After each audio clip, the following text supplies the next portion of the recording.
ආයිබෝවන්. ඔයාලා මේ වෙනකොට දන්නවා B app එක use කරලා Flex app එකට කොහොමද register වෙන්නේ? ඒ වගේම ඒකේ තිබ්බ data migrate කරන්නේ කොහොමද කියලා. ඒ වගේම තමයි debit card එකක් තියෙනකොට කොහොමද Flex app එකට register වෙන්නේ කියලා. මගේ මේ කලින් videos දෙක miss වුණා නම් ඕගොල්ලන්ට පුළුවන් කලින් video දෙකකින් ඒක ගැන දැනගන්න. අද අපි කතා කරන්න යන්නේ BOC customer කෙනෙක් නොවන එහෙම නැත්නම් BOC debit card එකක් නැති කෙනෙක් Flex app එකට හරියටම register වෙන්නේ කොහොමද කියලා. අද අපේ වීඩියෝ එක පටන් ගන්නේ NIC එක enter කරන තැන ඉඳලා. මොකද මෙතනින් තමයි ඔය වෙනස් වීම අපිට හරියටම අඳුන ගන්න පුළුවන් වෙන්නේ. ඔයා BOC customer කෙනෙක් නම් ඔයා NIC එක enter කළාම ඔයා බැංකුවට දීලා තියෙන මොබයිල් නම්බර් එකටයි ඊමේල් එකටයි OTP එකක් එනවා.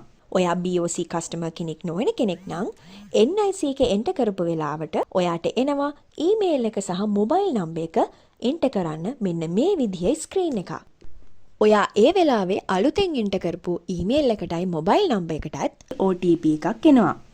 ඔයාට ඒ OTP එක enter කරලා continue කරලා ඉස්සරහට යන්න පුළුවන්. ඔයා BOC customer කෙනෙක් නම් මේ වෙලාවේදී ඔයාගේ debit card details ටික ඉල්ලනවා.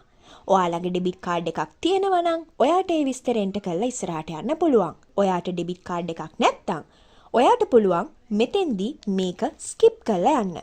BOC debit card details ටික skip කරා නම් එහෙමත් නැත්නම් BOC customer කෙනෙක් නොවන කෙනෙක් නම් ඔයාට මේ අවස්ථාවේදී එනවා PIN එකක් setup කරගන්න. මෙතෙන්දී ඔයා කැමතිම ඔයාට මතක හිටින PIN එකක් දාලා ඔයාට continue කරන්න පුළුවන්. PIN එක දාලා ඉස්සරහට යනකොට ඔයාට ඊළඟ ස්ක්‍රීන් එකේ එනවා ඔයාගේ calling name එක වගේම profile picture එක setup කරගන්න. මෙතෙන්දී ඔයා කැමතිම ඔයාගේ calling name එක වගේම කැමතිම profile picture එකක් දාලා ඔයාට ඉස්සරහට යන්න පුළුවන්. කලින් වීඩියෝස් වල වගේ නෙමෙයි මෙතනදී ඔයාට අලුත් option එකක් එනවා. ඒක තමයි ඔයාගේ NIC එකේ front image එක වගේම back image එක upload කරන්න. ඉතින් මේ අවස්ථාවේදී ඕගොල්ලන්ගේ NIC එකේ front image එකයි back image එකයි upload කරන්න අමතක කරන්න එපා. මේ NIC back image එක වගේම front image එක ඇයි මේ අනිවාර්යයෙන්ම මෙතෙන්දී upload කරන්න ඕන කියලා මම දැන් පැහැදිලි කරන්නම්. ශ්‍රී ලංකා මහ බැංකුව 2025 අප්‍රේල් 1 වෙනිදා ඉඳලා අලුත් නීතියක් ගෙනල්ලා තියෙනවා. ඒ තමයි PIN එකක් දාලා self registration වෙන ඕනම app එකකදී verify කරගන්න ඕන මේ self register වෙන්නේ ඔයාමද කියලා. ඉතින් ඒක verify කරගන්න තමයි ඔයාලගේ NIC එකේ front and back images අවශ්‍ය වෙන්නේ. මේ regulation එක ඇත්තටම අඳුන්වලා දීලා තියෙන්නේ ඔයාගෙම ආරක්ෂාවට.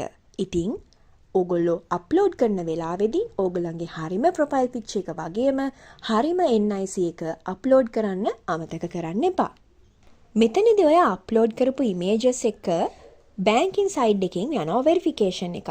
ඒක ඕකේ නම් ඔයාට අප්‍රූව් කරලා නොටිෆිකේෂන් එකකුත් රිජෙක්ට් වුණොත් රිජෙක්ට් කියලා නොටිෆිකේෂන් එකකුත් එනවා.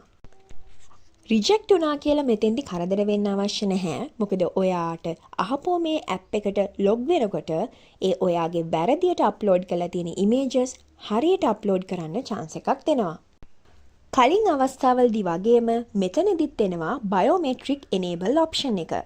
ඔයාගේ ෆෝන් එකේ දැනටමත් biometric enable කරලා තියෙනවා නම් ඔයාට මෙතෙන්දි ඒ option එක select කරලා දිගටම යන්න පුළුවන්. කලිනුත් කිව්වා වගේ මගේ recommendation එක නම් biometric option එක on කරලා තියාගන්න එක. ඒ biometric enable කරලා ඉස්සරහට යනකොට ඔයාලට එනවා මෙන්න මේ වගේ dashboard එකක්. මෙතෙන් දෙන dashboard එක කලින් අපේ videos වල පෙන්නපු dashboard වලට වඩා ගොඩක් වෙනස්. අපි ඒ ගැන වෙනම කතා කරමු තවත් වීඩියෝ එකකින්.